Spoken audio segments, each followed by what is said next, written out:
clicking. Hi! Oh my god. We're live. Geez.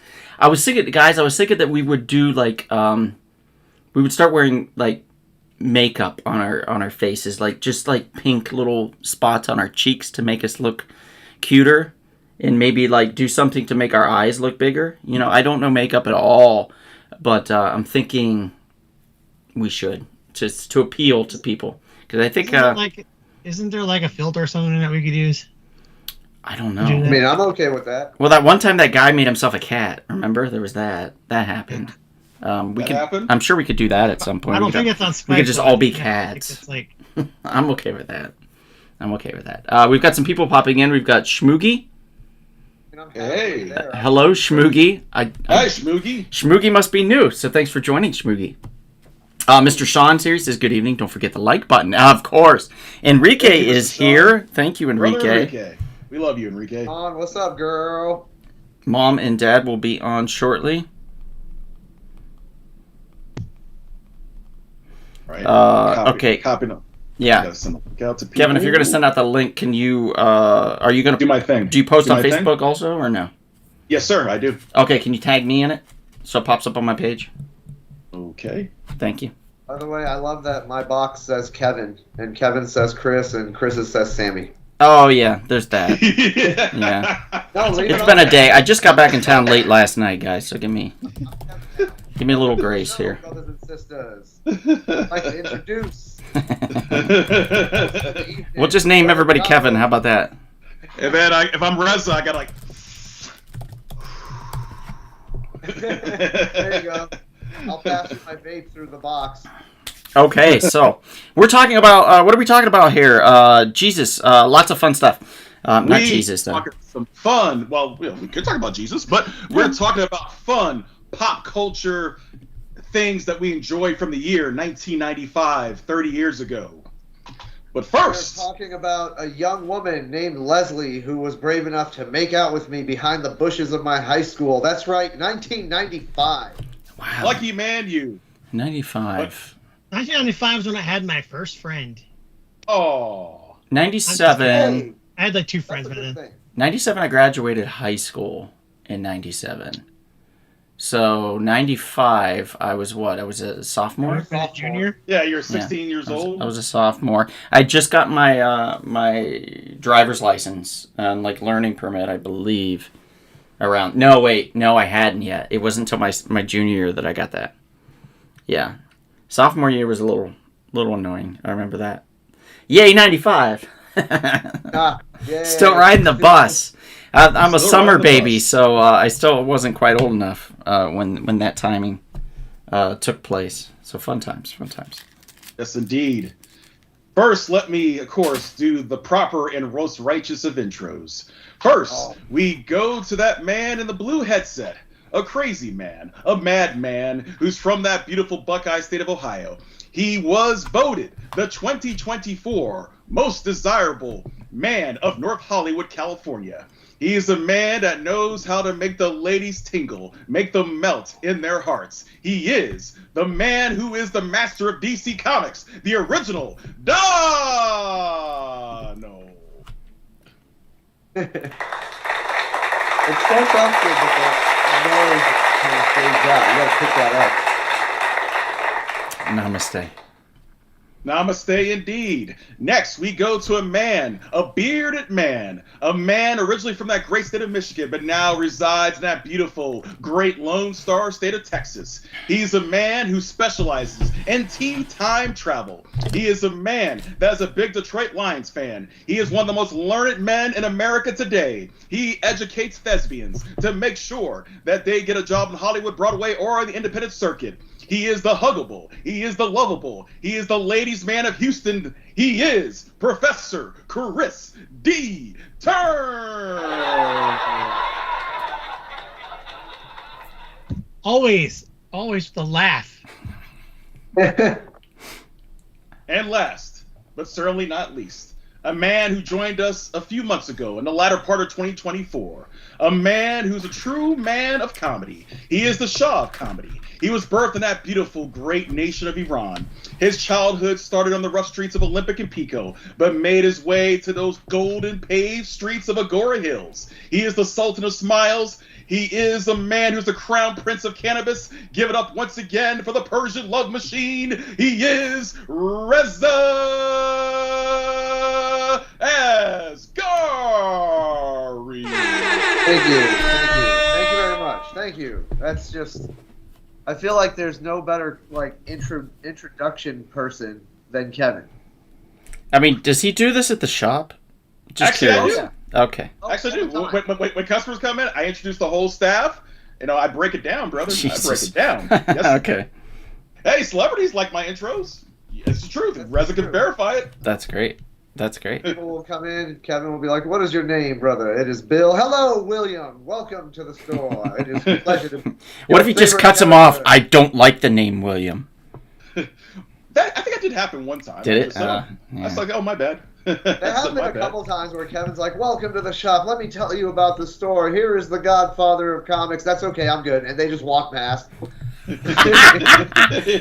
then at that point, That happened a couple of times. Kevin That's just happened a couple smoke times. bomb. People that are just like, "I'm busy. I got shit to do. I'm gonna look for my comics and get out. I don't need the whole thing." Yeah. Although the funny thing is, they have no idea what they're looking for. They just They always go straight to the back room automatically. Like it's weird. Like they have no idea what's back there. They could be like a murder. Well, it's like at a grocery store. That's where all the good stuff is. They make you go clear to the back in order to get the stuff you need. Yeah, that's true. Yeah. That's a good point. Yeah. And in this case, it's the dollar book room. So a lot of people like dollar book books. Yeah. Anyway, who are you, Kevin? What's that? Who are you? Oh, yes. I am the Grand Master of the Jedi and Vulcan arts, your Supreme Chancellor and humble servant, Brother Kevin. Uh-oh, we've got Dookie Smooth here. Dude, got- Smooth, my man. David Cox. Brother Hector Cox. Hernandez. Can I Brother hire Hector Kevin Hernandez. to announce my entrance for stuff, especially first dates? Absolutely. Hector, I can he make- is available. Yeah. I can do it, man. You go on Absolutely. that first date, I will make you look good, sir, in front of that lady.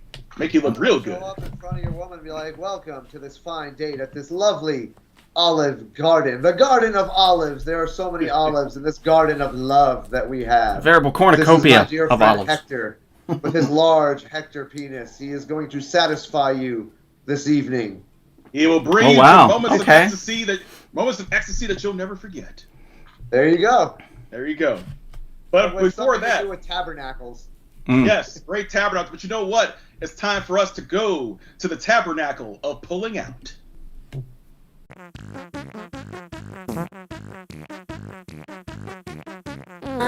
Hey, Kevin said it, so we had to do I it. mean, We've got some Didn't say books. We've got some books. I was super busy this weekend, hence the later start, and I do apologize, but it is what it is. What's up, Jesse? How are you, sir? Jesse. We have Green Lantern Corps number 2. Now, if you recall, I read number 1. I was like, it's okay. Number 2, it's okay. It's still kind of languishing in the okay realm, but not like terrible and not amazing. So I'm gonna stick with it, just because I want to see where the writers are going. But I'm not super impressed. Atrocitus is back, and I don't know, Kevin, you're gonna hate it, and I'm gonna show you. Oh, really? Like they took him out of his costume. Like They what? oh God. yeah, they made him like steampunk Atrocitus. It's really bad. Ooh. Okay. And he can still use the Red Lantern powers. All the power batteries are gone, by the way. That's what happened in the newest Oh, story. come on. They're all gone. This out of the costume basically looks like Herbert the old guy from Family Guy. It's Oh, like no. okay, so here he is like pulling the Red Lantern items out of his chest, wearing this just plain black like BDSM suit. These bastards. It's How dare really uncomfortable. Like it's just not something that not my jam at all, man. Like it's not a cool looking costume by any means. I think they tried. You know, it's like when Jim Lee was like, "I'm gonna update Wonder Woman. I'm gonna give her a cool vest and some shorts, some bicycle shorts, and it's gonna be great." And then people were like, "No, no, we don't want this, Jim Lee." And he's like, "Shit, okay." And I think Jim Lee forgot that it had already been tried in the 90s as well, when she lost the mantle of the emissary of Themyscira to Artemis. She had to also dress in a jacket and bicycle pace. I don't know why they keep going back to that. Let's give her a jacket. Listen, we can all agree Wonder Woman looks best in her pantsuit era. Okay? That was when she was killing it. Yeah, no. I think all she did was just like secretary for the Justice League back then, right? Really? Oh, geez, I don't know. I don't know if she was... I have no idea. I've never... There was a point in time where she just became the Justice League secretary. Like, I- Superman would come in, ask her for the notes for the day, Are you and serious? then take off. Yeah. Oh, yeah. Wonder That's Woman's messed been up. very... Well, I mean, she is a natural note taker, being an Amazonian battle queen, basically. She's probably really good at good at taking notes. shorthand. Yeah. Yeah, how come Superman could have taken the notes of that meeting? That's messed up. I mean, he's super fast. You'd think he would exactly be the best Exactly. choice, or the Flash, maybe. Exactly. Yeah, him or the Flash. But I would feel like since Superman's also a reporter, Clark Kent, it just right. makes the most Perfect sense. person. But hey, Also, let's if make it you're a in the Hall woman. of Justice, at the very least, they gotta have tape recorders. You would Right? think. It's It's okay. the Hall of Justice. Batman could have created something. If Red Tornado was around, just like have him press a button on his chest. You're done. All these freaking gadgets, not one like reel-to-reel machine, nothing. Oh, Hector the Well Endowed was actually spoken about in the Dungeons and Dragons episode of Community, which you will never see again because it's been stricken from the record because they said that one of the characters went in blueface, which was too close to blackface. What? Yes, he dressed himself up as a dark elf and did dark blueface, and they said it was too close to blackface. And It's they- not, though. that I know they pulled that episode, so you can't actually find it unless you YouTube search it. Yeah, Wow, That's it's very stupid. it's really ridiculous. Yeah, because it's one of the best episodes too ever in Community, and people fuck up everything. It's just the way it is. the Twitter mob. In the Golden Age, Can't have Wonder anything Woman. good because of us. In the Golden Age, Wonder Woman was very much the JSA secretary. Later, she was an adventurer, or she was in Adventures.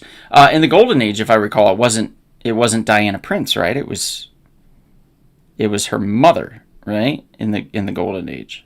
Am I wrong? Am I just drunk today? Yeah, I swore it was. And then later in the Silver Age, it became Princess Diana of Themyscira, and her mom was the. So, but I don't know. Maybe I'm probably drunk. Moving on, we have West Coast Avengers number 3. We are still going with the Cult of Ultron. Basically, what I love about this story, and again, I'm going to open this up, so sorry guys in advance. But what I love about this story is Ultron, as an ever-evolving robotic entity, realized that his attempts at taking over the world were futile. They were not working. And that it's best to, in order to live amongst the humans, was to split himself into the 5 best personality traits of himself. And they had a conference on the moon to discuss where they were going to go and what they were going to do. And if they all approved, then they were going to go about their ways. One of them decided to start a cult. This one, sprout rings and start a cult, and then started finishing off near-dead people and putting them on robotic bodies and offering their services to create more robotic bodies for other people that were sick or just sick of living. And so the Ultron that's working with the West Coast Avengers is like, oh shit.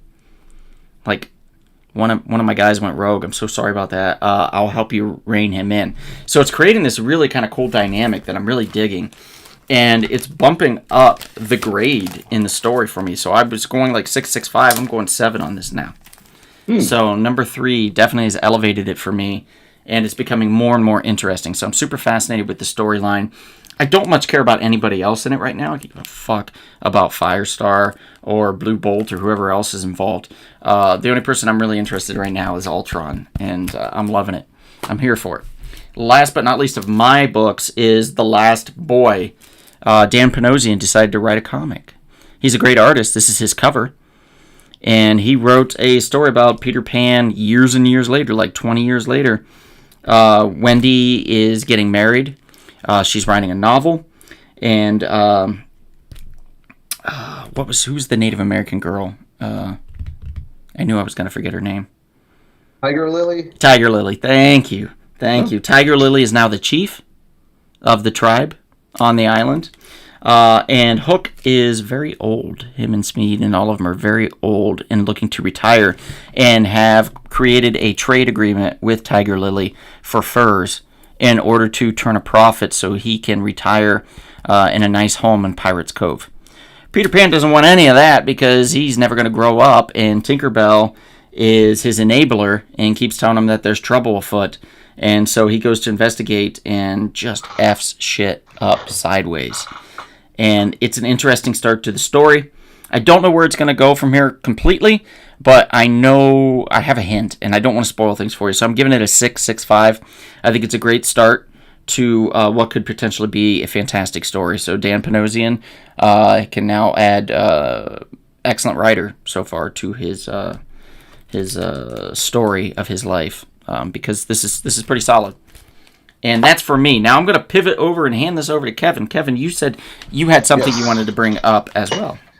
Yes, I figured let's go old school. Since we're doing 1995, let's go to probably the hottest crossover title of the summer of 1995, and that was The Age of Apocalypse, obviously related to all the X titles. Basically, what happened was Professor Xavier was accidentally killed by his son Legion, and this led to an alternate timeline that only Bishop was aware of, that it was the alternate timeline. Everyone else didn't know what happened. And the X-Men are formed by Magneto himself, which was very interesting because, of course, he has a different philosophy. So his version of the X-Men are different. And because the way he conducted things, the timeline would be totally different, where Apocalypse ended up taking over the world. So certain characters that you know are bad guys, and some are good guys. So Cyclops is part of a team called Factor X, who's led by Mr. Sinister. Beast is a really cool, dark, evil character, the Dark Beast. He's like a mad scientist. So he's a really fun character. Wolverine has just one hand because he got into a big fight with Cyclops. And then Cyclops himself, of course, literally is a Cyclops when he has one eye because they got into a really brutal fight. So it's a really cool storyline about, an alternate future, alternate timeline because, I guess as the old saying goes, one man truly can make a difference. And without Xavier, things really do, as they say, bleep, hit the fan. So it's a bleep fun hit the storyline. Fan? Yes, pretty much. Bleep hit the fan. Bleep hit the fan. If you want to start the storyline, interesting enough, the other day at the Spiro's Heroes comic book shop, Is that where you were bleeping, Kevin? At the No! shop? Bleeping the fan. No! Yeah, you threw the bleep no. into the fan, then pulled out your bleep? No, I not at go all. back Not at all. like, Kevin, stop bleeping the fan. Yeah. No. And he's like, no, but I got to no. bleep the fan. Let me pull out my bleep. And the Riz is like, no, No. Kevin, please, don't bleep How here. many fans have we replaced this month alone? No, From no, Ke- no, no. Kevin bleeping him. No, Kevin no. and his bleeping. Oh. But the storyline starts with 4 issues of X-Men. It's called Legion Quest. Really cool. It basically, Legion goes back in time 20 years to when Xavier and Magneto were really good friends when they were young, and that's where everything goes down. And then it leads into X-Men Alpha. And we hooked up our young friend Colin with that. I got him hooked. Yeah. So that's where the storyline starts. It ends with the X-Men Omega with a big battle between Magneto and Apocalypse, which is really cool. So there was like 4 issues for each title because they canceled all the original titles for like 4 months. So there'll be like Factor X, Astonishing X-Men, Excalibur, Wolverine's Weapon X, things like that. And Generation X, like Generation Next or something like that. But they're all cool. It's a good read. If you have time, just find the trade. That'd be easier. Or if the comic book shop has all the single floppy issues, get that too. So Yep. that's my Floppies. get the floppies. Get the floppies. Get the floppies. Kevin Get the likes floppies. floppies. Well, floppies are cool to read, Yep. You can bleep them too. and you can snip Kevin them too. loves nothing more than bleeping his floppies. And you can snip those floppies for that traditional old school comic book smell. I love that traditional floppy smell. Sniffing the floppies too. Normally I have to pay extra to sniff the floppies. No. That's true. Yeah, but if you come into the shop, I'm sure Kevin will let you sniff his floppy. Well, yes, Not I'll only let will you. he let you sniff the floppy, but you can maybe bleep it too. Right into the fan. You know, the golden age and silver age floppies are the best to sniff. I mean, you get that. That is true. The silver floppies, they are Yeah. pretty nice. Absolutely. Absolutely. Sounds like a Watch really this poorly show done go supervillain downhill. name. Like, this show goes downhill so fast every time I'm on it. well, I mean, it normally does anyway, but at a pretty faster, I would say, an increased rate. No, not really. Okay, so that was X-Men: Age of Apocalypse. Okay, so I got a few comments here I want to roll through really quickly. Sean, Mr. Sean and Sean McGean both are talking about Wonder Woman and how not really, but really, because the whole 80s Infinite kind of retcon and all that, and then the new retcons after, and everything got kind of effed. So it's all super confusing when it wasn't originally. But then I feel like they created all that to try to make it less confusing, and then made it confusing again. How many crises have we had since Infinite Crisis? Oh, good or Lord. Crisis on Infinite Earths? I mean, It's like Infinite Crisis, Final Crisis, Dark Crisis on Infinite Earths, Identity Crisis, like, Identity Crisis. There's been at least 5 crises, 4 since Crisis on Infinite Earths. Heck, we're our Personal own crisis. personal crisis. Yeah, we have our own personal crises. I mean, it's ridiculous. Yeah, mini crisis, where everybody Mini got crises. turned into little people. The one where they kept switching everybody's supercars around, the Chrysler Crisis. That's pretty good too. I like that one. Jesse says, or the lava episode. He's talking about Community. He thinks that one might be the best, or the 8-bit episode. The lava episode is great, but the lava episode, I believe, is season 4 or 5. I can't remember when Dan Harmon came back to Community. I think it made it to. It was season 5. I think is when it came back, and they did the lava episode, because that's when the guy from Better Call Saul and from Breaking Bad, I can never remember his name. He became the new Chevy Chase character, like the grump kind of the group. And I remember that lava episode was an interesting one. I really also liked the Pillow Fort, I think, or the Blanket Fort. They did a Blanket Fort episode, if I recall. I like the puppet episode. You are one of the very few, because that season was trash. I know, but Absolute trash. Puppets And it was so poorly written, it made me sick to my stomach, Chris. I I vomited. know, but I like the puppets. I vomited. I'm not saying it's my favorite episode, but I like the puppet episode. Yeah, you just like puppets, that's all. I do, yes. You're a simp for puppets.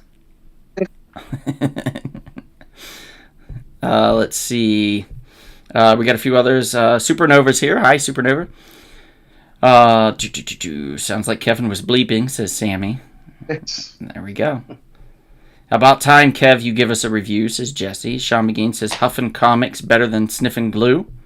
Yep, that's Oh, my mom and dad are on finally. Everybody say hi to my mom and dad. Yay. Hi, Mom and Dad. Mom and Dad. Kenny. They probably had a little difficulty because we posted so late. Kevin, I don't know. Did you post to the FB for me? Oh, I'm about to. Just give me a moment. Okay. And let's see. Donald's looking like a crisis. Thanks, Sal. Appreciate that. Yeah, it's true. It's true. Bob Odenkirk? No, it's not Bob Odenkirk. Yeah. No, it was what's his name? The guy that worked at the parking garage that Bob Odenkirk kept having to like get around. Super annoying. Character's name is Mike. Mike, yes, thank you. Mike's character, but I cannot remember the actor to save my life. Jesse, hello. Thank you for joining. Jesse Allen is in the house, everybody. Hey. So let's talk about a few things now that we've discussed comic books. Let's talk about a few other things related to 95, of course. Well, before that, we can't forget something. Oh, shit, you're right. You know, Professor Turner Yep. has to lay upon us and spill that sweet, delicious, warm It's true. 1985 tea. 85. 85? Huh? I guess you could. I was 4 years old. Oh, I'm sorry, 95. Excuse me, 85, 95. I would've- 95 tea. You know what? That was a show 2 months ago. Burned by tea. in 85. I'm sorry, that was a show 2 months ago when we did 85. Excuse me, that's the 95 tea. All right. Before that- This young man was barely a thought in his daddy's balls. No, my brother was being born in 85. My younger brother. All right, so in 1995, There's a movie that won best movie, and that movie was Braveheart. And so I wanted to talk a little bit about not the filming places of Braveheart, but the real life places of William Wallace in Scotland. There's one place in particular in Scotland, about 30 miles or kilometers away from Edinburgh. It's between Edinburgh and Glasgow, and it's a city called Stirling. And in this city is a castle and a old bridge where the battle. By the way, thank you for naming them location 1, locations, and real life, Chris. So that's very helpful. I didn't. Those are not the ones I sent you. Really? No, I emailed you photos and I labeled them Stirling Castle, William Wallace Monument. Okay. So what am I pulling up now? Stirling or Stirling Castle? Sterling. Okay, gotcha. I see it now. You. Those are the fake ones that Kevin sent you. Okay, gotcha. So yeah, Stirling. Because it's 26 miles northeast of Glasgow and 37 miles northwest of Edinburgh, like right, kind of in between. It's a market town surrounded by farm, and there's a castle and there's a big church, and there's some battles happened there between William Wallace and Robert the Bruce. When basically the big three things I want to talk about, three locations. I want to talk about the city itself, which is it's really not worth going and staying there too much, but it's a wonderful. That's a heck of a recommendation. No. Here's what I'm saying. No, it's a wonderful day trip from either Glasgow or Edinburgh. That's what I was trying to say. Because it's only like 25 miles, and there's a train that goes directly to these areas. There's also one other area. There's also one other thing in Stirling I'm going to talk about at the end, which is one of Donald and I's favorite parts of our Scotland trip. But first thing I want to talk about is Stirling Castle. Stirling Castle is one of Scotland's greatest stone castles. And basically, so pretty. Mm-hmm. That's a beautiful up picture. on a big mountain. Basically, it was King James IV completed it in 1503, and it has 4 pairs of tall windows. Basically, there's some important like this was an important site for William Wallace. Mary Queen of Scots was crowned there, and it's just a beautiful castle, and it takes about 3.5 to 4 hours to get through the whole thing. It is, like I said, it's a full day trip to go there.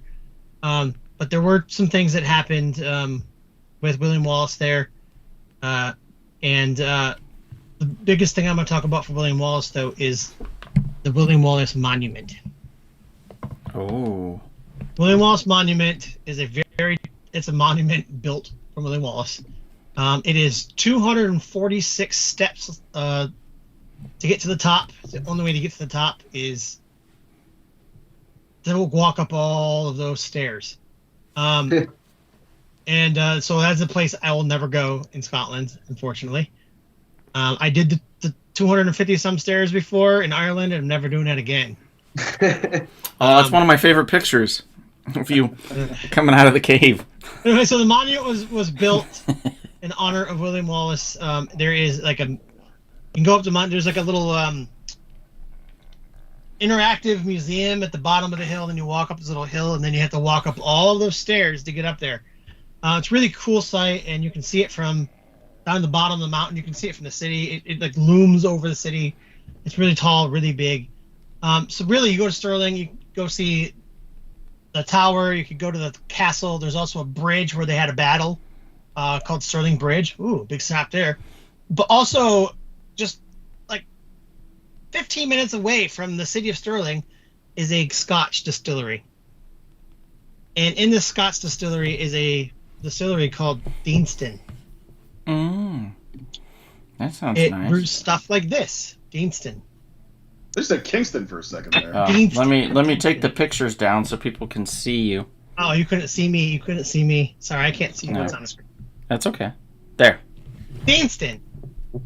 This is my favorite distillery I've been to, and Donald and I happened to stop there on the way to Loch Ness. Right. We were on the Ness bus, which was a tour. At 10 o'clock in the morning. A tour company. They take you to distillery, a whiskey distillery. Like, all right, you ready for a Scotch tasting at 10 a.m.? Yes. When in Scotland, drink Scotch at 10 a.m. Everybody was all in. It was great. So we went to this Scotch tasting, and we took this tour. Really cool distillery. They used the water from the creek right next to the distillery. Beautiful area. Mm-hmm. And the best thing is we had the Scotch, and then we had this breakfast sandwich with bacon and eggs, and it just tasted so good with the Scotch. I'm trying to see if I have. Donald and I bought the whole freaking the whole store of whiskey because Chris, I have a photo of the breakfast sandwich with the Scotch and the Earl Grey, I think it was tea that they gave us as well.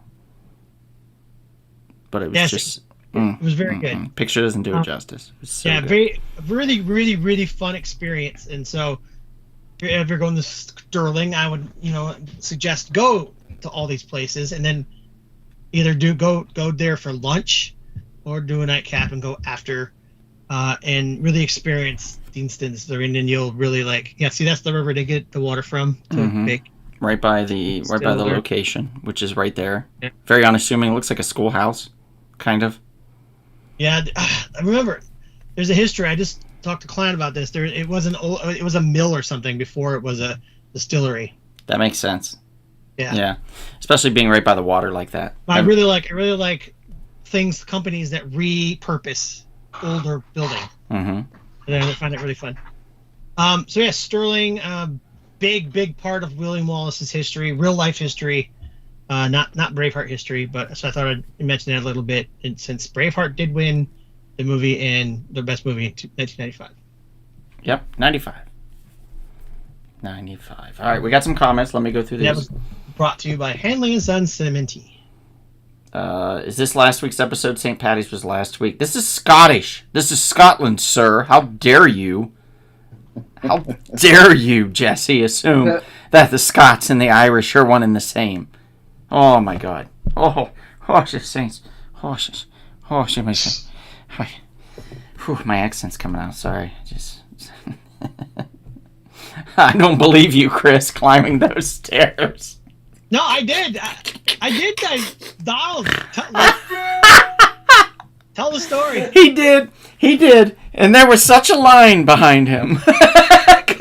It makes me smile imagining Chris walking up to the bottom of the first step and looking at them and just going, my old nemesis.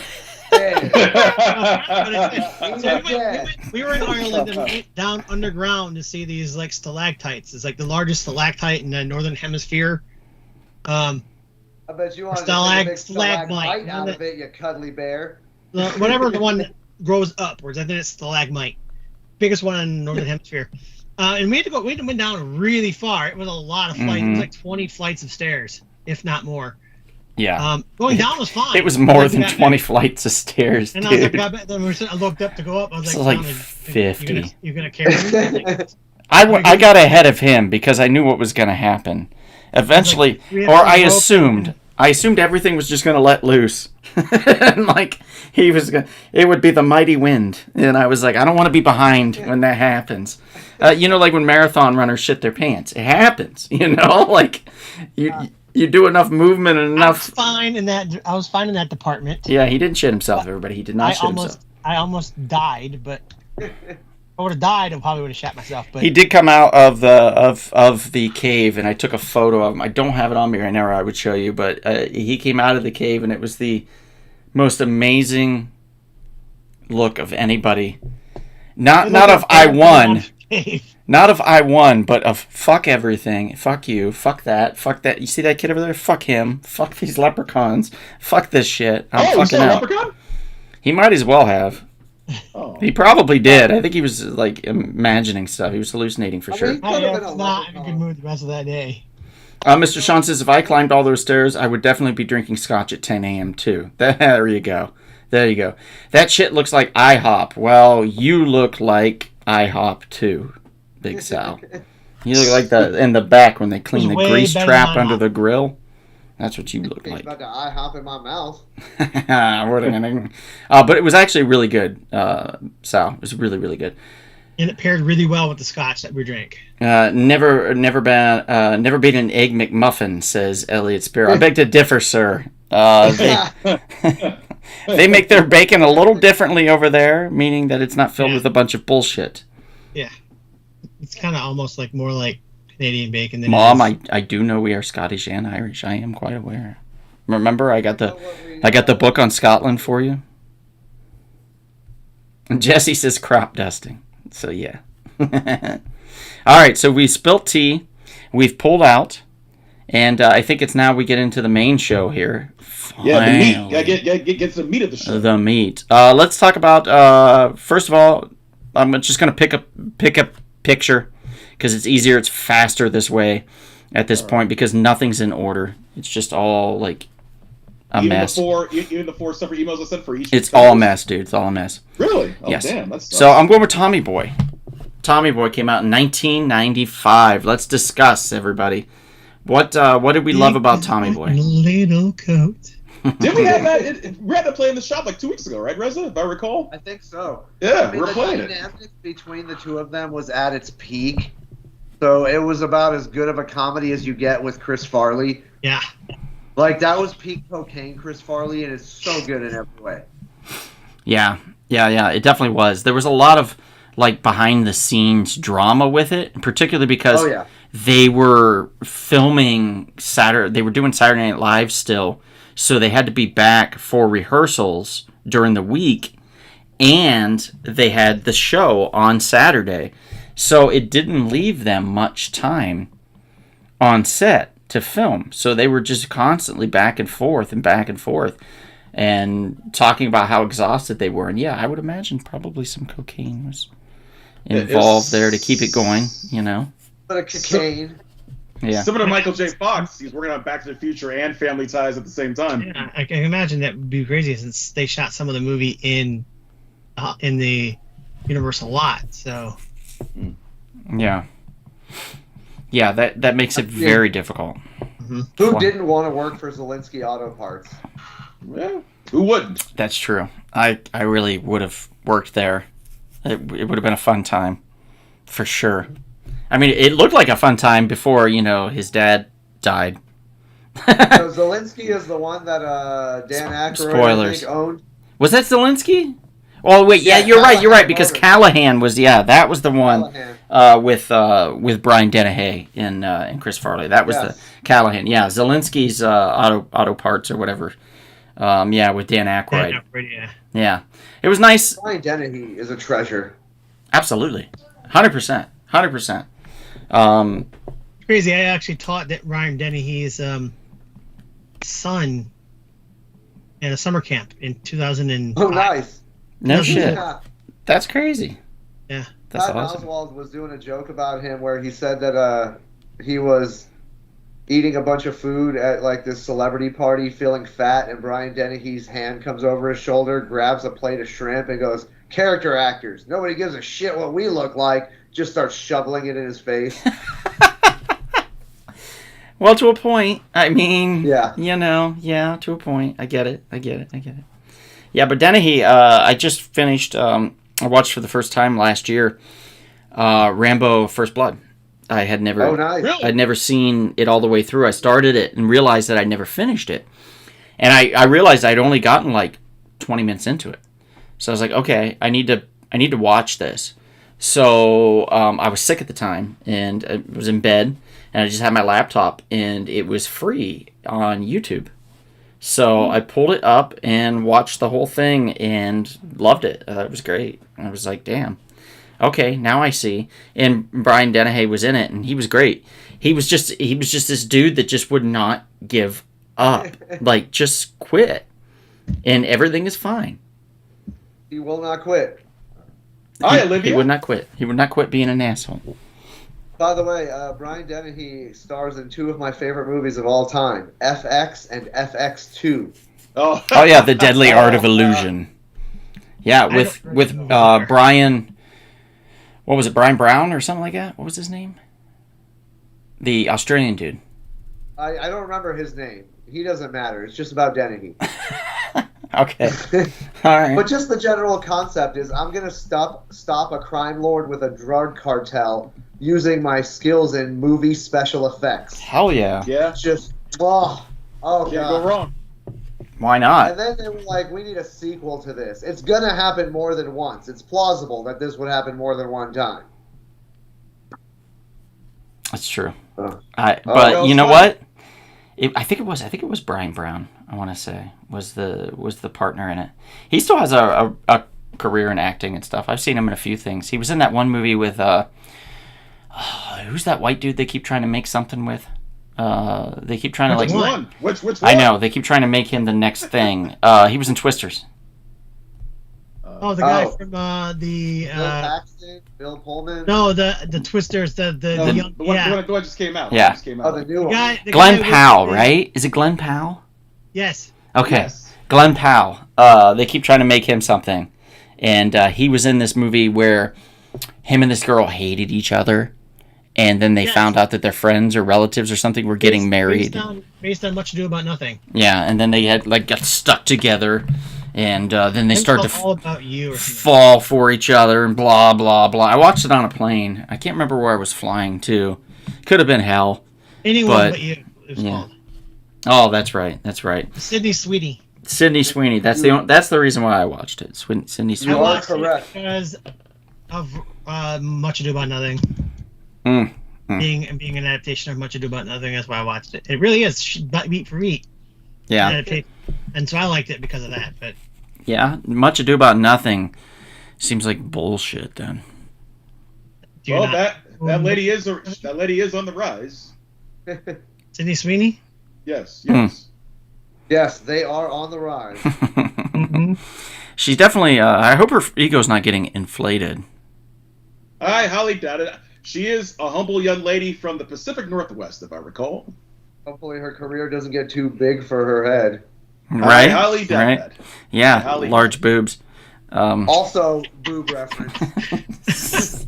You went there. You just like, forget it. Let's not dance around it. Yeah. Let's just Sick. go right to it. Okay. Sick. All right. Next up, I'm pulling up another one here for us. I don't remember Julia Carpenter having them boobies. Okay. Well, we only had one movie, so next up we're talking about Tommy Boy. No, I'm kidding. It's the whole podcast is about Tommy Boy. That would be amazing. Come on. Okay. There's So tons of Pull choices. up, Tons of choices. pull up Mac and Me next. Mac and Me. All right. Let me see if I can find it. It's funny. Rambo 2 That's not also from came out in 85. 1995. Actually remember that. First World War It's II not from came out in '95. Mac and Me. No, it's not. I would believe Not it. at all. 80s. Was it 90? No, it was earlier than that. It was in the It's like 80s. mid 80s. Was it? Yeah, it was actually, I think it was 88. I remember wait. going to a movie theater and I was watching a movie and I got out of the theater to go use the bathroom and then I peeked into another theater and Mac and Me was playing. I remember that very clearly. Very It clearly. was a bizarre film. All right. Have you Well, guys seen have you guys seen the clips with Conan O'Brien and Paul? Oh Rudd? yeah, Paul Rudd. He always oh plays the god, Mac yeah. and Me It's the best. clip, yeah. Every Uh, time he goes on that Conan show, It was for 88, movie 1988 promotion, when it came out. instead of the clip from whatever film he's promoting, he'll play the exact same clip from Mac and Me every time, where a kid in a wheelchair rolls off the edge of a cliff. I do have something you can find it, Donald.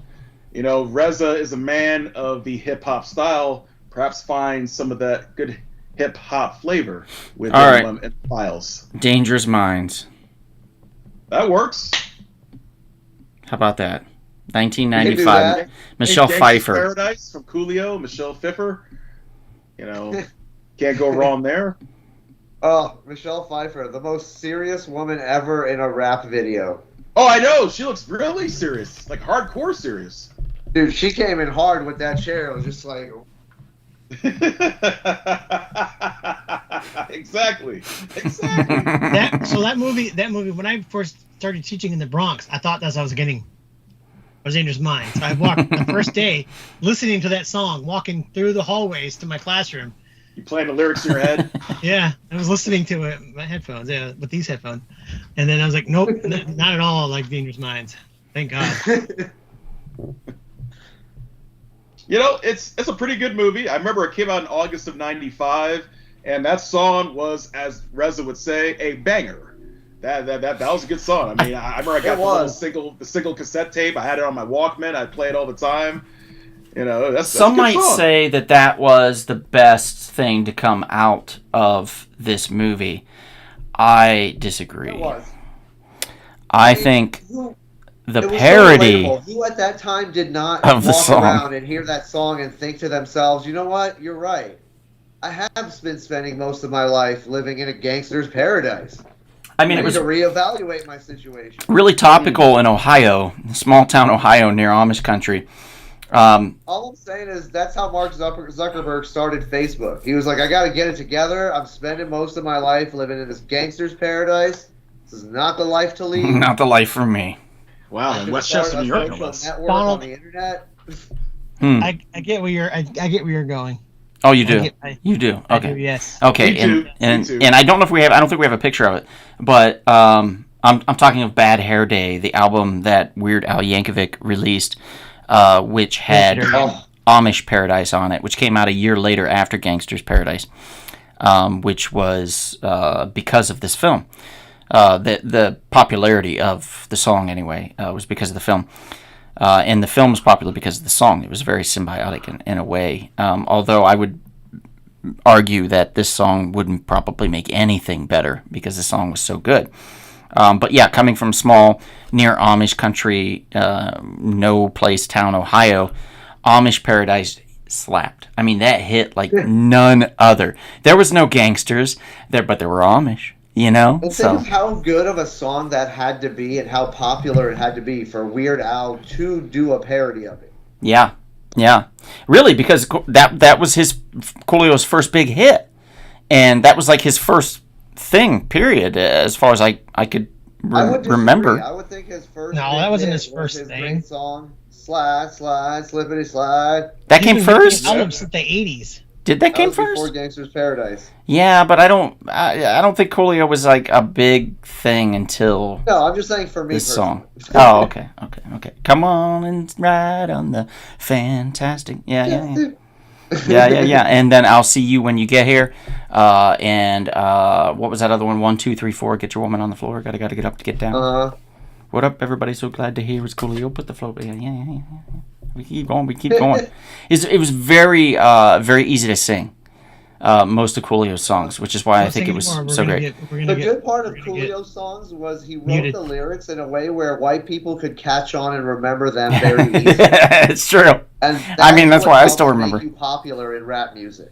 Yeah, I still remember it. And that's 100% correct because coming from small town, many white people that were my age loved rap music. Like hip-hop rap music was like the jam. So Oh yeah. it was either that or country, or if you were a very small percentage like myself, it was like alternative like grunge rock and stuff. And like See, Soundgarden. you just hung out with like 3 other people. Rap till a year later. I can It's imagine changed. Donald sitting in his bedroom listening to like Seven Dust. And like, fuck you, mom and dad. I'm gonna go out and start the best punk band in the world. Yeah. I did try to learn guitar. It did not work out. When Eminem's first album came out, that was the first time I listened to any rap album ever. I was a freshman in high school, and all the people were listening to it. I was like, "What is this?" They're like, "This is Eminem. This is rap." I'm like, "Oh, this is rap. This is why my mom didn't let me listen to this my whole life." Eminem is the first piece of rap music you ever heard. That's Yes. not good. Well, Not- I wasn't yeah, allowed not to good at listen all. to rap music. I wasn't allowed to watch horror films, and I wasn't allowed to listen to rap. All right. Speaking I of, think here's where my obsession stems from. The first piece of American music I ever heard in my life when my family moved here from Iran was Run DMC's Raising Hell. Yeah, That was the There you go. first piece of American music I'd ever heard. I was only allowed to listen to like oldies. Nat King Cole. Okay. Nat King Cole. Yeah, Temptations are good. There you go. it's true. It's true. Which, by the way, which leads to something else. A classic movie from that era, kind of related to hip hop a little bit, but actually no, not really. But still, really cool. Tales from the Hood. I don't know if you can find Oh that. yes. That photo's there. Hood. There we go. That Got was the one.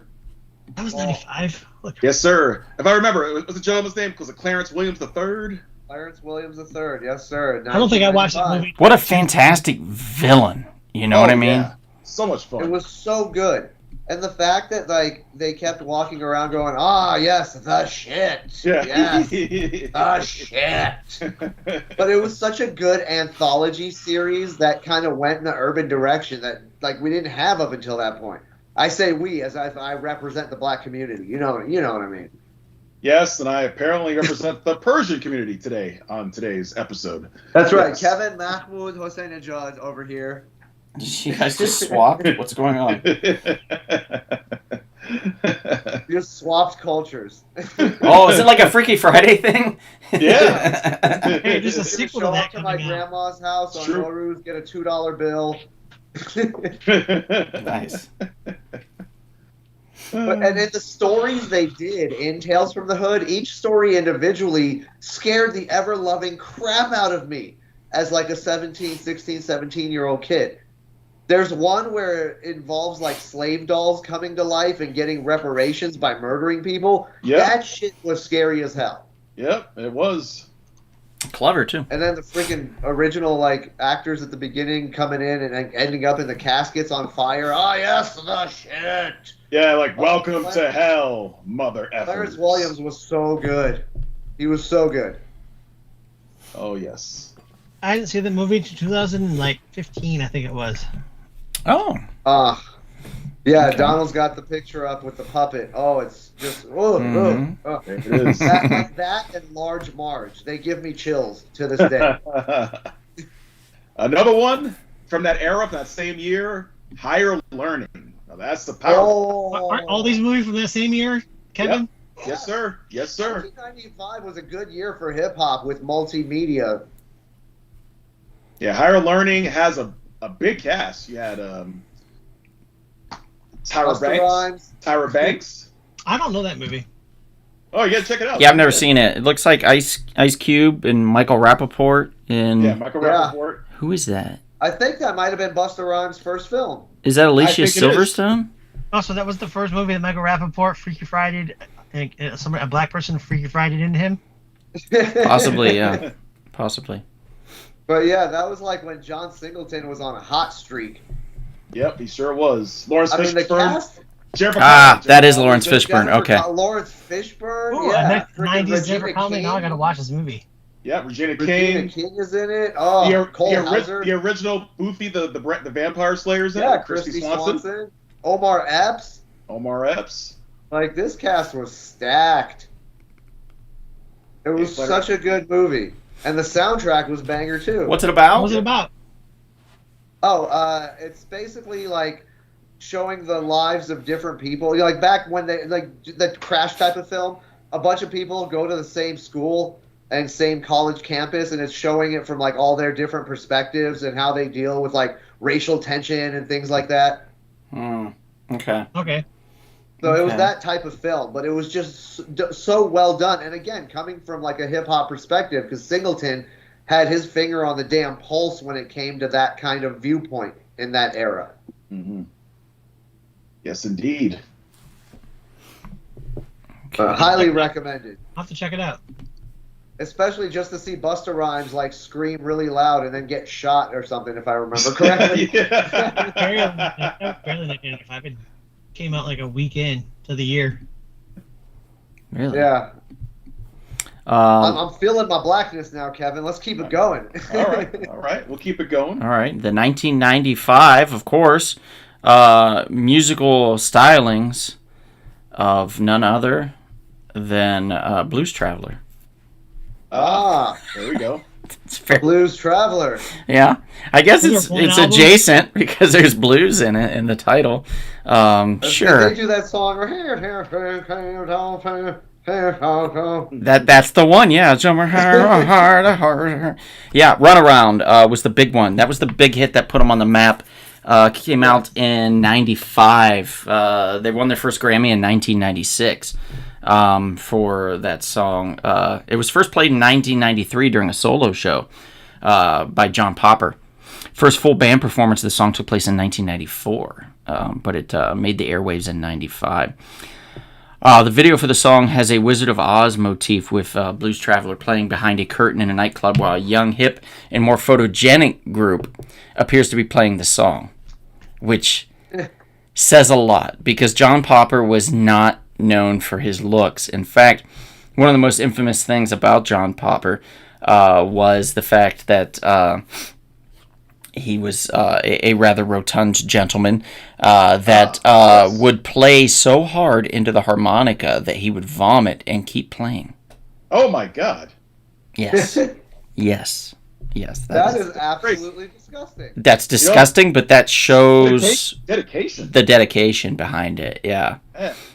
Yeah. And they ended up. Man had a problem that he needed help for. He almost mama cast himself, you know? Yeah, what the hell? Almost. That's not okay. Almost.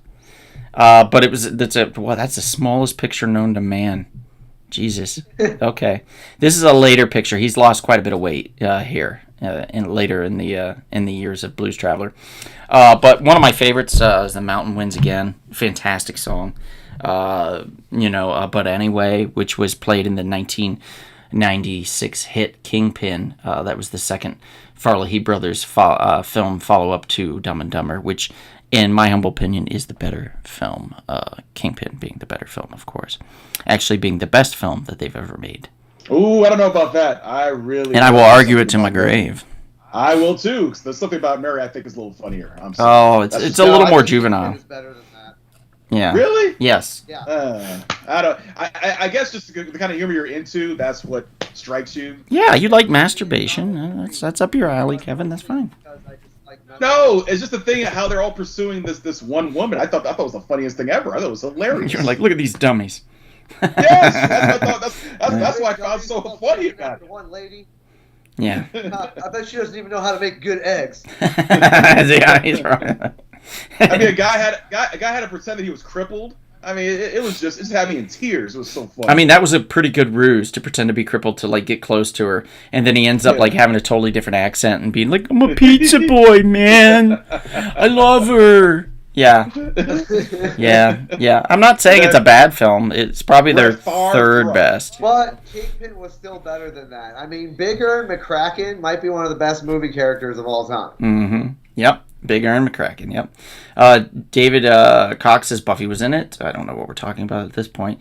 Sean McGean says Radiohead, Oasis. Okay. Mr. Sean says the first two Oasis albums were great. Mr. Sean says 4 was the Blues Travelers album name. Runaround was the big hit. The photogenic, I thought it was it Hook? Or was Hook the name of the song? I can't remember. Band video looks very much like The Counting Crows. Other songs got solid FM airplay. Yeah, you're not wrong. They did pretty well for themselves. Always know everything. He knows all the facts to whatever you're talking about. Can we use him as our own Alexa if we forget something? I think you can. Go, hey, Sean, can you tell me? No, you got to go, Mr. Sean. and it pops up, and he's like, what do you want, dumbass? Mr. Sean, who are the 3 blonde cast members of Higher Learning?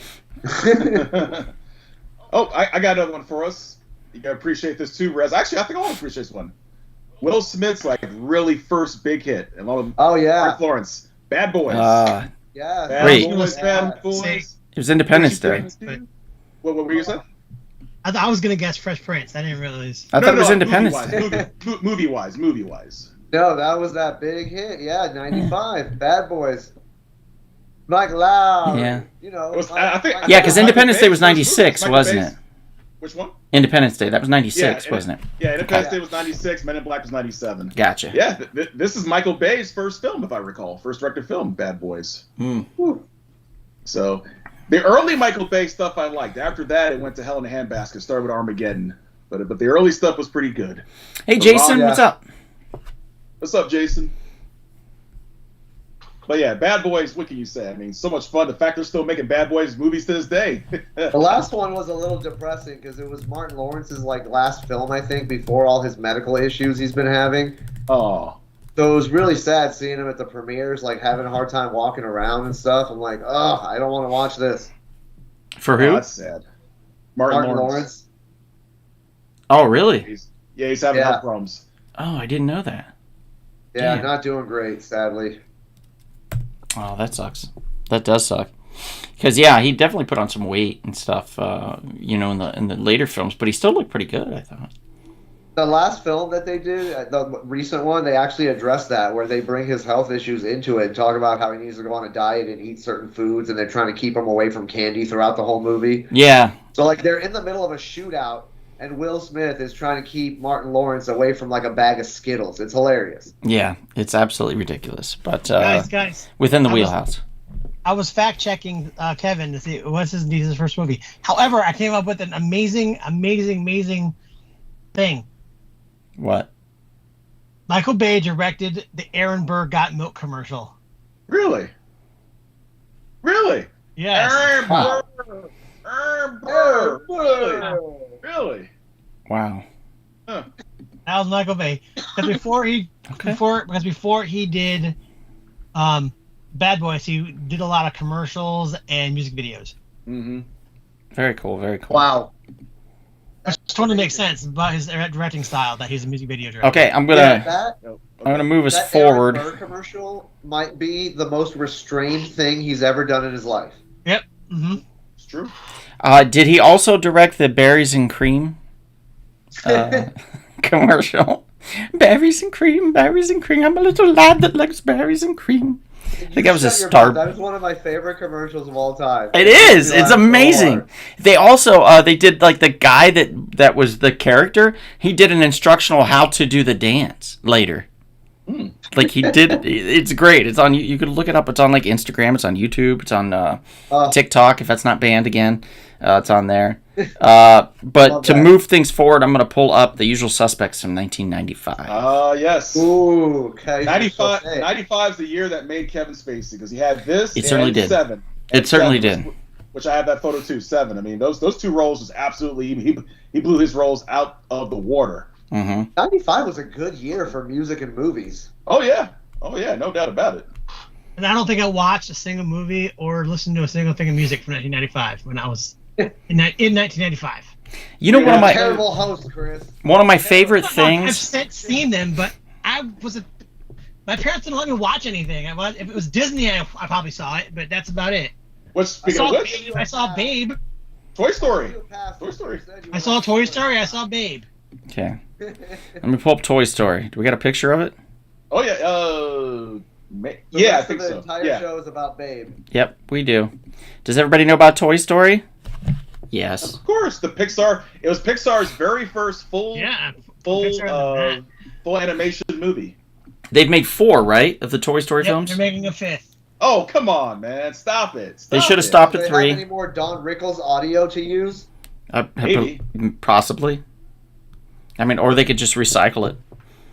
Or the Well, that's what they did with the last Potato Head character, the last movie right after he passed away. They had so much ad-libbed audio from Don Rickles that they pieced it together to make his character in the film. That's mean- coul. they're adding so many new characters. They may not even need them in the movie. No, but it's nice. It's I don't know the it was a storyline nice is tip of the hat. Now I feel Listen, like they should move respect on. Rickles, all right, you respect the man. No, I respect the man. rules. I just don't think they needed to put him in. I'd Seeing- rather. Seeing Rickles tear down Artie Lang in Dirty Work when they were working at the movie theater was amazing. Oh, he's so good. He's so good. He's so good. My dad's not a fan. I remember that. Really? He doesn't like Don Rickles? No, not a big Oh. fan of Don Rickles, if I recall. I think he liked Jonathan Winters, though. I think. Oh, Mom, Jonathan Dad, correct me Winters on is this. Like, if you bought Diet Vaughn's brand Don Rickles. Oh man, I don't know. Jonathan Winters is pretty cool. I love your parents dearly, but your dad's wrong about this one. Sean McGean says, "Did anybody here ever see Don Rickles do live stand-up comedy? Like in person? No." Reza, have you? I wish I had, although I do have a Don Rickles adjacent story. There was someone that Elizabeth used to work with who was at a bar in like the early 80s, and he sees Don Rickles at a table across from him, so he sends the waiter over with a drink and said, "Hey, tell him it's from me. I love and respect his work." So Don Rickles comes over to his table, says thank you, and then proceeds to roast him and everyone at his table for the next 15 minutes. Oh, I would have killed to be there. That's a true classic. Yeah, yeah. He was the original roaster for sure. Like Rickles, Oh, yeah. he was fantastic at it. And he was the only guy that could do that and have everyone's respect. Mm-hmm. Don Rickles is funny as fuck. Mr. Sean, yes, we have that in here. Goldeneye, 1995. Another movie I never saw until the game came out. Oh man, this movie's great. My Chris's childhood mic was off. spent playing video games, not watching movies. Can we just black out Chris's screen at this point? He's too young for this. He's way too young for this. Oh, that's pretty easy. Yeah, I'm pretty sure I could do Since it. I've seen all the James Bond movies. I see. I'm just saying, when I was 14 years old, I wasn't allowed to watch a lot of movies. Hey, there we go. I get it. See you, Chris. Peace out, bud. Yeah, GoldenEye is definitely, at least on my personal list, definitely my top 5 favorite Bond films for sure. Mhm. And it is brother Pierce Brosnan's best Bond film, unfortunately, his first and best. Although technically the film was originally written for Timothy Dalton, of course, what I consider would probably be the second best Bond of all time. But in other words, Mr. Pierce, he killed it. He did a great job. Can we revisit Die Another Day and talk about how much of a classic it is and how? Oh, no. Can we- I love Die Another Day. There we go. Chris is back. No. All right, he's invited Halle back in. Berry's I fine saw in it. that movie in the theaters. Halle Berry looks great in it, of course, but that stupid invisible car. Come on. I love it. I love Die Another Day. The Invisible Car is great, by the way. It is Oh. freaking And that was fantastic. like peak Rosamund Pike in that movie. So And the song, Madonna. Oh, come on. Come on, Come Kevin. on. Come Oh, on. jeez. No, It's great. No. The really bad CGI at the end where he's like in the Yes. on the Yes. surf Ice thing or Castle, whatever. Ice Castle. Yes. Come on. Yeah. Oh, the ice house melting all around him. Yeah. I almost forgot about parachute surfing on the snow. Yes. In a, what was it, like a tornado blizzard? Some crazy thing. I can't remember. I'd probably rather rewatch, what's her name, be a nuclear physicist from the movie before that. What's it called? Denise Richards? Oh, yeah, The World Is Not Enough. I mean, come on. Stupid. Jesse says way better show, losing ratings. Yeah, see, so she's like, we had to pivot to Die Another Day because, GoldenEye just wasn't with it.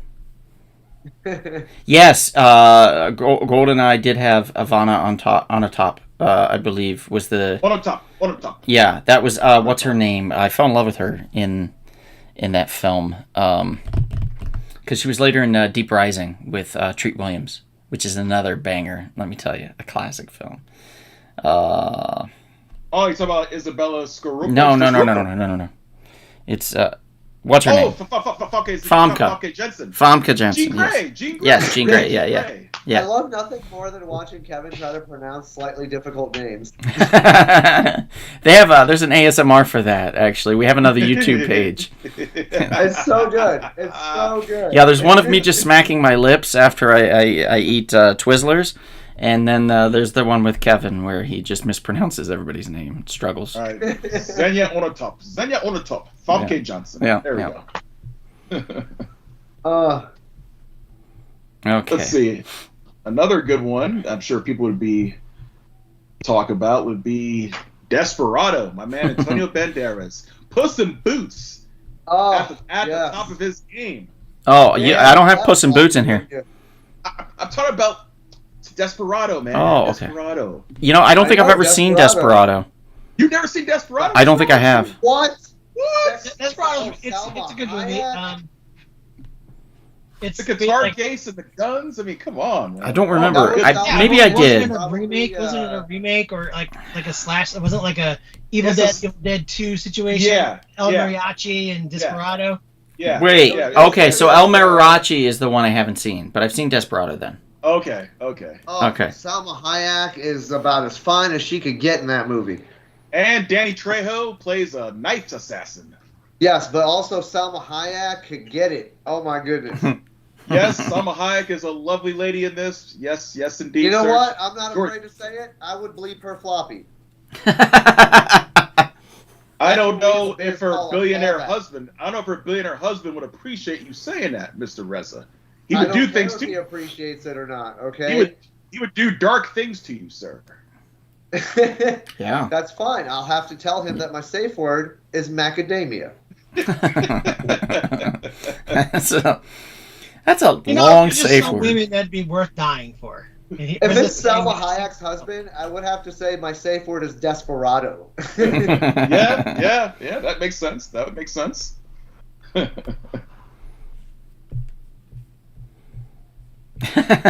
You got next on the table. All right, next up. Let's see. next up, There's next up. Clueless. That's not when it came out in '95. That's a classic.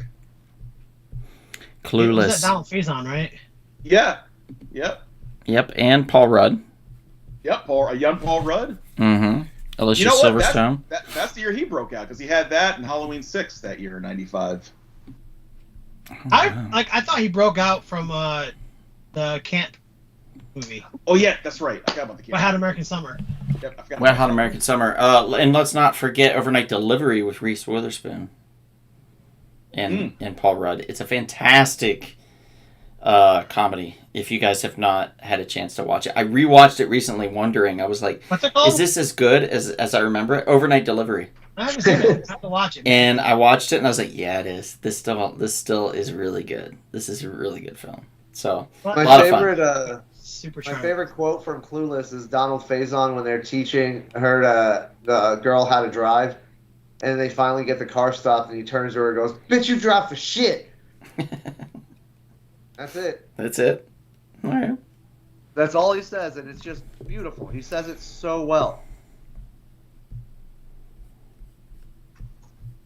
I saw this movie, but I don't think I've seen it since I first saw it, which was again a few years after it came out. Okay. Moving on. 90s. Moving along. 1995 film starring Sylvester Stallone.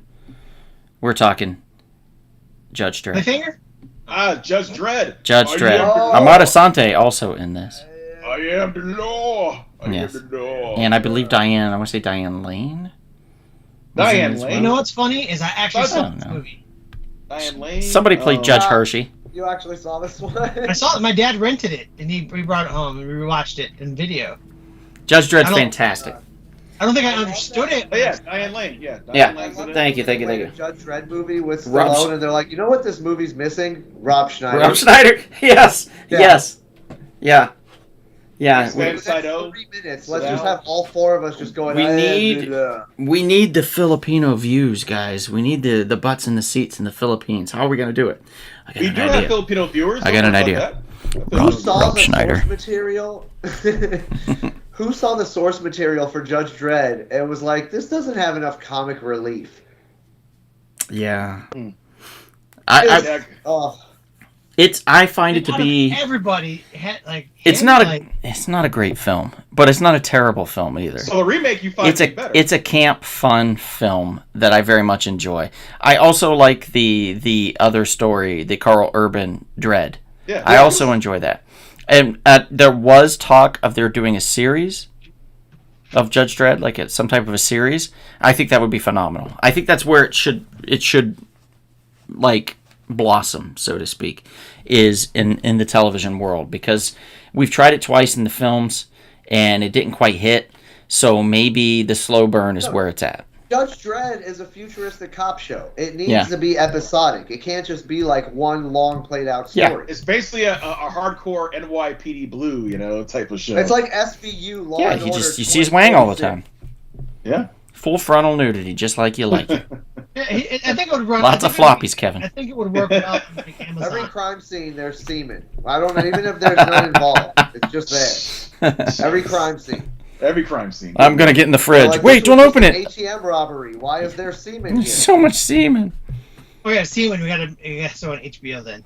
Tank Girl is also on the list, so I will talk about that as well right now. Lori Petty in Tank Oh. Girl, and Oh, what's his name? British dude. Fuck. Clockwork Orange. Tanker? Yeah. McDowell? Malcolm McDowell? Malcolm McDowell. Thank you. McDowell. Yeah. Fantastic film. Lots of fun. Also, Naomi Watts is in it too. Very unknown Naomi Watts at the time. Like In Jet Girl. the dance sequence, the musical section in there was phenomenal. Lori Petty was Tank Girl. I'm going to be hard pressed. They're talking Margot Robbie to play Tank Girl, and I think if anybody can do it, it could be her. But I still don't think anybody's going to do it as well as Lori did. Lori was Tank Girl. And there's nobody better, in my opinion, as Tank Girl than Lori. But we'll see. We'll see. Fingers crossed it gets the green light and we get to see Tank Girl on the silver screen again. But I hope they bring Lori Petty back. They should just let her keep doing it. She's still around and kicking and doing just fine. she is, yes. She's not as youthful as she once was. But she, So what? CGI's better. but she, well, they did that in Resident Evil. Remember, if you recall, they Mila Jovovich, they airbrushed her digitally, and I think it was the third or fourth Resident Evil film, and it was just weird. And look at Tron Legacy. They just rebuilt Jeff Bridges or what. They're going to do it again with the next one, probably. That's true. They did, and they could, yeah. Two great films right there. Two comic book related indie films. The 90s was where independent films in comic book world The Crow? thrived. Yeah. Yep, The Crow. Oh, yeah. We had the Turtles, we had the Crow, we had the Shadow, we had the Phantom, we had Judge I Dredd, almost we had forget Tank that Girl, Ice-T was in we had Tank Girl. Steel. Oh yeah, yeah. I forgot about that. Ice-T played one of the marsupials, one of the kangaroos. Marsupial Ice-T. Mm-hmm. That had sex with Lori, if I recall, with Tank Girl. He did. Kangaroo Yeah. T banged Lori Petty in the film. Tu See, Wong Fu. There's just so much semen everywhere. Yep. Tu Wong Fu. Thanks for everything. Thanks for everything, Jimmy. I remember that one. Also a great coming out film for Patrick Swayze. Fantastic movie. I wasn't. Absolutely fantastic movie. My dad almost rented that movie. I remember I was with him and he tried to rent it. And then my dad, after talking to the guy at Blockbuster, put it back very quickly. I'm sure the guy at Blockbuster started explaining the film. Your dad's like, wait, what? About what? Wait, huh? I don't want my son seeing nothing about the gays. That pretty much verbatim He was what like, said. he already dresses up enough in dresses. I don't need this. White man can't jump, puts on high heels. No, thank you, sir. Well, he was already pissed at me because I quit football to be in theater. So, I mean, Oh yeah, that'll do Oh, it. yeah, he definitely was not bringing that home. Yeah. Not a chance. He put that back and grabbed two copies of Bloodsport so fast. Mm-hmm. I think that's when we watched. I think that was when we rented. Was one we were just talking about. The Sylvester Judge Dredd. Judge Dredd. Sorry, Judge Dredd. Yeah. Okay, Kevin, up on the screen, I got a picture of a PlayStation. Yes, Chris brought that up as well on his list. So yeah, PlayStation 1. Technically, it came out in '94, but it came out in the United States in Yes. '95. In The '95. Oh. U.S. and 1995. This is something I had in my childhood. We had a PlayStation. Played all the PlayStation games. It was, I don't know what that was. PlayStation is now followed one of the big three systems now. Consoles, yep. This was the start, and it kind of changed the way gaming happened. It was the first one that had higher graphics in a game, and I remember playing Final Fantasy VII on PlayStation, and that was when I fell in love with role playing. Well, I'd already loved role playing games because there was an role playing. Oh, I thought it was just you were gonna say role playing. No, there was a, Yeah, there was a game right. called Role-playing Chrono games. Trigger, my favorite game of all time, Chrono Trigger. But then Final Fantasy VII came out a couple years after, and that was when I really, really fell in love with role-playing games. And but because it was the PlayStation came out, and so I had to mention PlayStation had to get a mention. Now, you know what's interesting? PlayStation was originally supposed to have been part of Nintendo because they had a contract with Sony. It was supposed to be the Nintendo PlayStation. If you look online, if you can find it, it's worth a lot of money. The prototype of the Nintendo PlayStation. It looks very Yeah, it was interesting. just supposed to be an add-on for Nintendo. There was just Yeah. going to be an Yeah, attachment. for that Super, goes for onto Super their Nintendo. feet. Yeah, the Super And Nintendo. then they got into a big old bitch fight with Sony, and Sony's like, "Oh yeah, fuck you. We're making it our own thing." Yep. Yeah. And the rest is history. Sounds familiar. Yeah. Sean McGean brings up The Quick and the Dead. Okay, so hot take on this. I think Sammy Raimi. Gene Hackman is better in The Quick and the Dead than he is in Unforgiven. Ooh. I think I enjoyed The Quick and the Dead more than I did Unforgiven. I love Quick and Dead. I watched that movie. Unforgiven, I did not really like that much, but Quick and the Dead I thought was a lot of fun. Clint Eastwood would slap that hair off your face, sir. I know. I get it. But mostly think about it. Like you're Irish, not because of the movie. Right, yeah, yes, that's true. As we've learned. The Quick and the Dead, though, it had Gene Hackman, it had Sharon Stone, it had Russell Crowe, it had Leonardo DiCaprio. It had a fantastic cast also, let's not forget that. And it was directed by none other than Sam Raimi, who was cutting his teeth on a lot of stuff and developing his style, and it shined through. It really did. Man, can you imagine trying to do a follow-up film to this with the amount of money it would cost to get all those people back? God.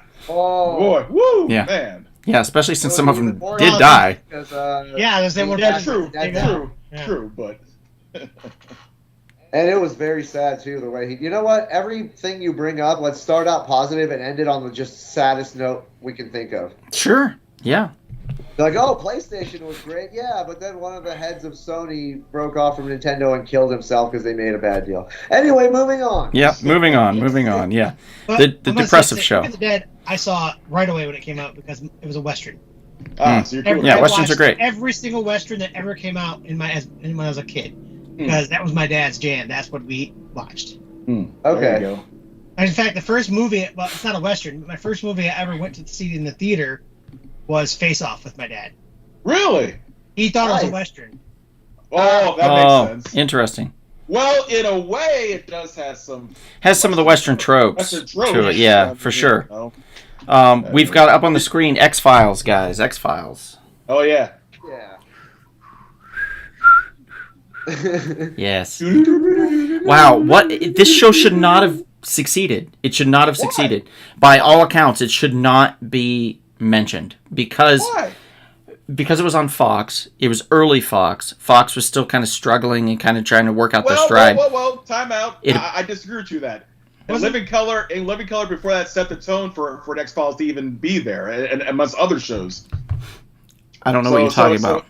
No, in other words, Remember the Fox wasn't struggling by '93 when X-Files came out. It was okay. It was actually heading in Fox the right was place. still struggling. All the shows that came out, yes, all the shows that came out had to prove that they had any value at all. They weren't just instant hits like must-see TV on Thursday nights or Tuesday nights on ABC. Or TGIF. Fox didn't have that, so they had to prove every show. And by all accounts, appearing on a Friday night when people were going out to was party, considered dead. coming out at 8 or 9 p.m., it was a Considered dead zone. And for them to make it something, a destination for what people wanted to come and watch that show, yes, it was a surprise success when it should not have been by any At that means. point, Okay, I Fox see what you're did saying. have something.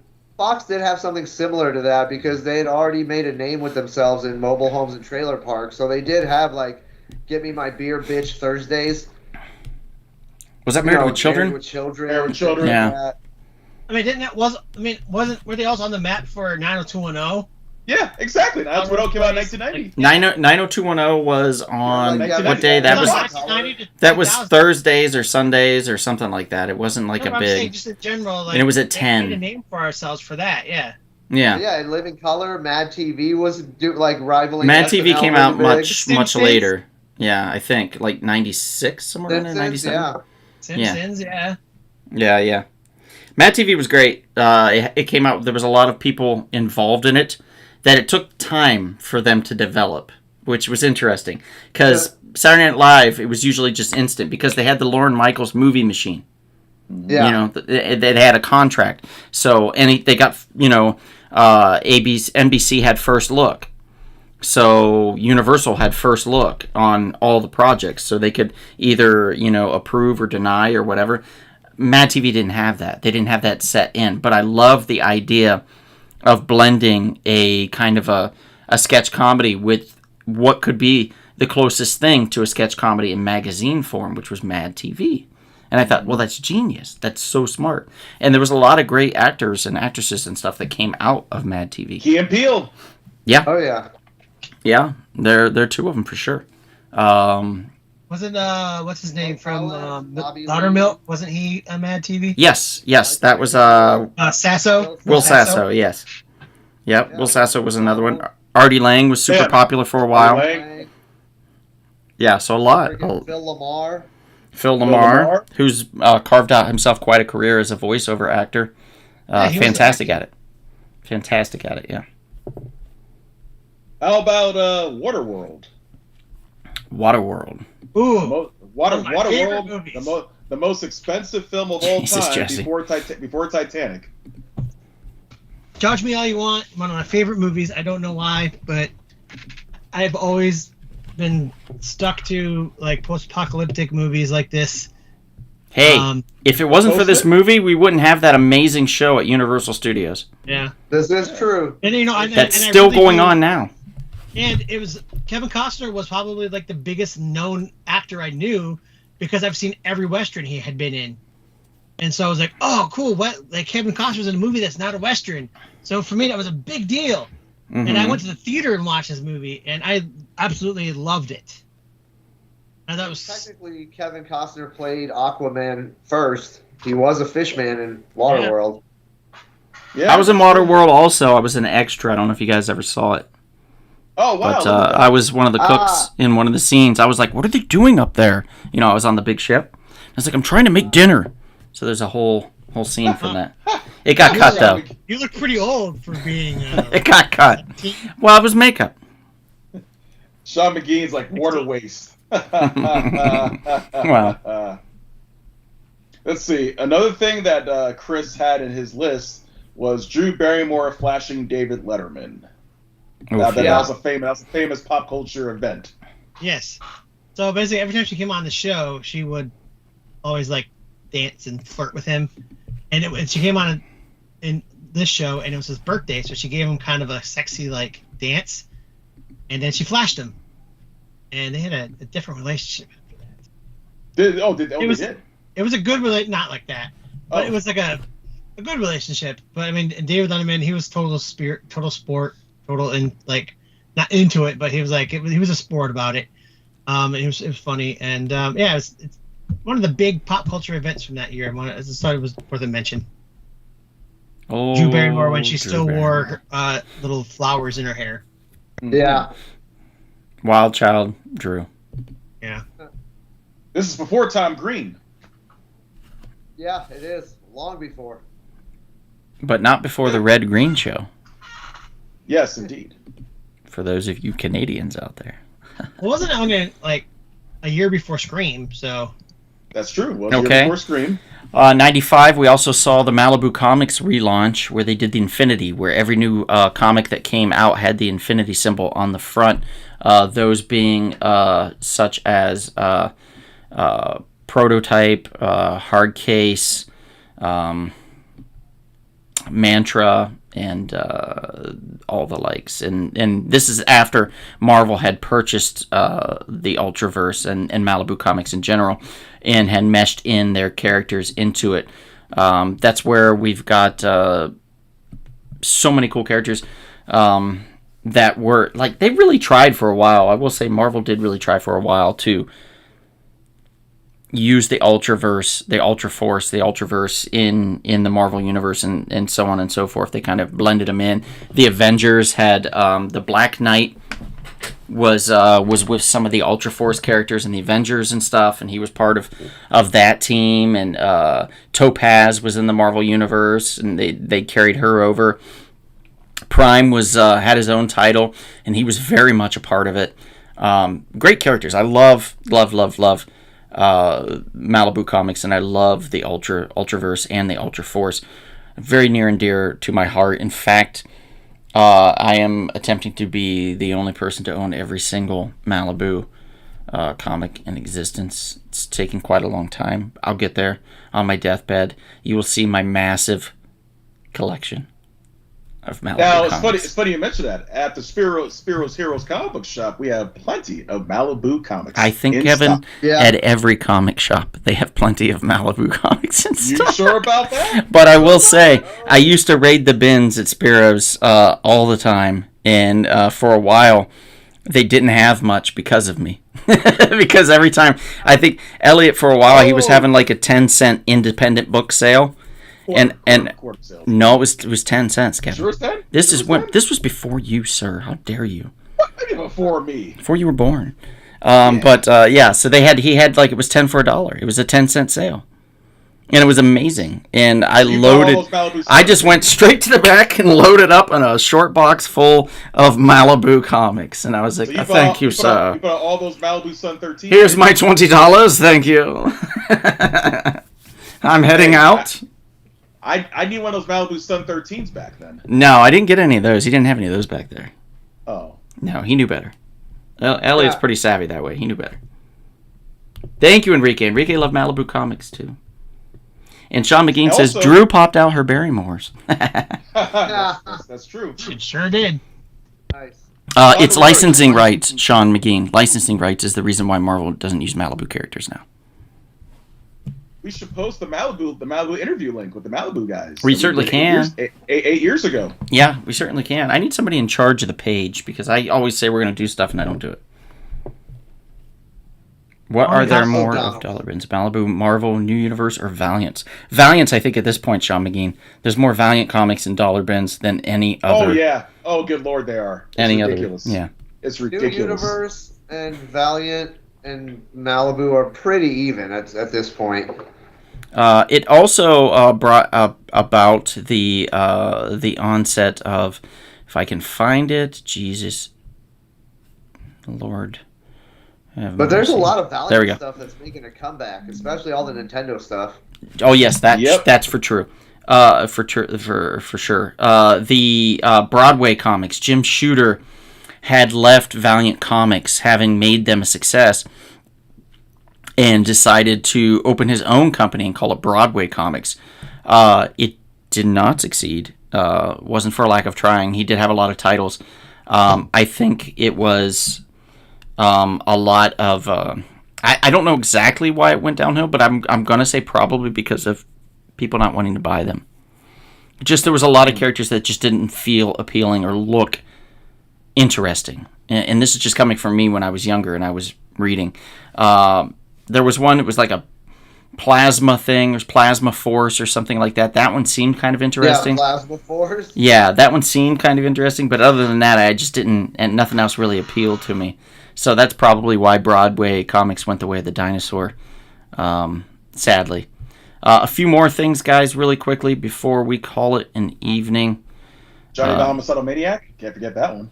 Yeah, we could talk about Johnny the Homicidal Maniac, which was Vasquez's first real hit before Invader Zim. Invader Zim came later, so you can kind of see some of the maniacal overtones in Johnny the Homicidal Maniac that you do see later in Invader Zim, which is a lot of fun. I went to a panel of his, and it was very interesting to learn the history of these characters and how one kind of influenced the other. But yeah, great series. Johnny the Homicidal Maniac. If you get a chance to pick it up, you should check it out. It's very interesting, especially if you are also a homicidal maniac. You might enjoy it. There you go. Indeed. 10,000 copies of Turok #1. Yes, Sean McGean. Yes, I agree. I still think it's Valiant that's taken it at this point. But I think also Rez is right. I think there is more high value books in Valiant than there is in Malibu, and that's because of the video game section that Valiant did. Yeah. Where Malibu only has what? Malibu Sun Yeah. 13. That's it. And that's it, really. That's like the big one. That's it. Let's. For now. We're gonna talk about. Let's see. Big balls. No. Big ball. TLC Waterfalls. My balls dropped. We can. Let's just mention it. I mean, the song Waterfalls came out from TLC in 95, which Chasing 'em. with the other guys. Was it the other guys with Mark Wahlberg and Will Ferrell? Was that the name of the cop movie? Yeah. Yeah. Yes, the other guys. Yep. Oh Where yeah, Michael Keaton. That's right, Michael Keaton. where was so Michael funny. Keaton kept quoting. He keeps quoting TLC. He had no idea. Yeah. Oh yeah, he had no idea. Yeah. Guys, I need you out there on the case, all right? Because I don't want no scrubs, okay? I don't want no scrubs. We have I don't know what Selena. you're talking about. Selena was Oh, yes. 95. Oh yes, that's right. I had a list of going dark here a little bit. All the people who. What? Here we go, Reza. Here's the death. Oh, Yeah. yes. In memoriam. Yep. Yeah, because there were a lot of famous people that passed away, so I did have a whole list of that. There's of Let's course go the through great Selena. There's Grace Selena, of course, who was unfortunately murdered by the president of her fan club, and we talked about this over the Kevin, weekend. we've had a lot of these years, and I don't think in any of them you've mentioned somebody that has been murdered. Yeah, unfortunately. Just start listing like 10. Just list 10 in a row in like an Oscar style. Yeah. Yeah, Jerry Garcia from the Grateful Dead. He passed away. No, in you just have to 95. say each of their names one time and just all in a row. Like Jerry Garcia, Selena, Britney Spears. Like you gotta do at least 10 names. All right. Okay. Easy E is another one. All right. Jesus, You're Kevin. already Okay, let's missing- talk about Babe. How about Babe? That'll do Oh yeah, it. Babe. I love Babe. That'll You know do. what? That's the most adorable pig. In the who City. talked. James Talk. Cromwell. Great film. You know And a what great- Dave's favorite Yeah. artist was? Tupac. Really?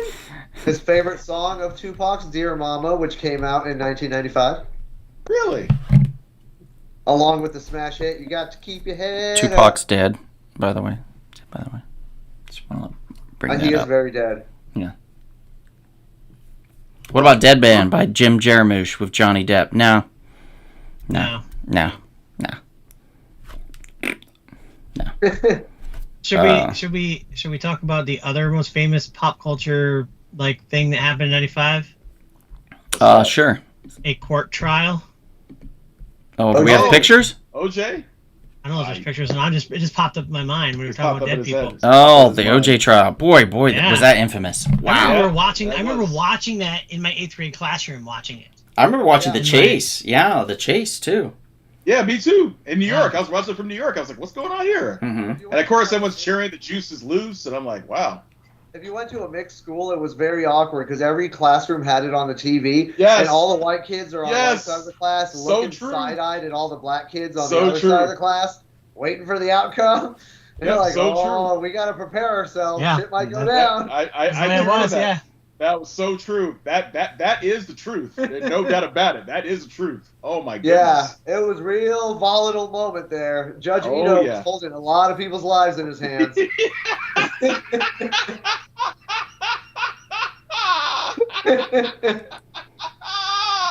especially Like, when they read the verdict. in like a small town setting.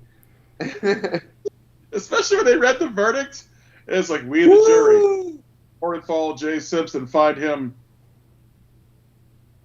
not guilty. You know? Courtroom had to look around first. Yeah. I think this is the only one where, like, no one was concerned about a riot if he was found guilty. Oh, of course not. You know? They were like, you know, Oh. yeah, Which, by the look, way, man, tracks. Fun fact about me, I actually have a complete set of O.J. Simpson, The Trial trading cards that came out in 1996. Of course you would have that. Of course you'd have Yes, that. I do. Don't you also have a John Wayne Gacy painting too or something? I want one so bad, but they're pretty expensive. I'll get one Oh. soon. Though. Oh, okay. But There's the a- OJ cards are hilarious because I have a card that just says The Glove. Jesus gosh. I can tell people I have a Lance Ito trading card. Oh That's my hilarious. god. Wow, that's I a have deep I have a cut. Kato Kalin. I got a Faye Resnick. I got a Robert Shapiro. Well, the Kato Wow. Kalin one makes the I most got a sense. Kathleen Bailey's son. Johnny Carson? Got Johnny Carson? Johnny Carson. What? Sorry, Johnny Come on, Cochran. Kevin. Johnny Cochran. I'm sorry. Yeah, it's you Johnny know I Carson. got a Johnny Cochran. Cochran. I got Close Johnny enough, Bronco. Kevin. They're practically the same person. Yeah.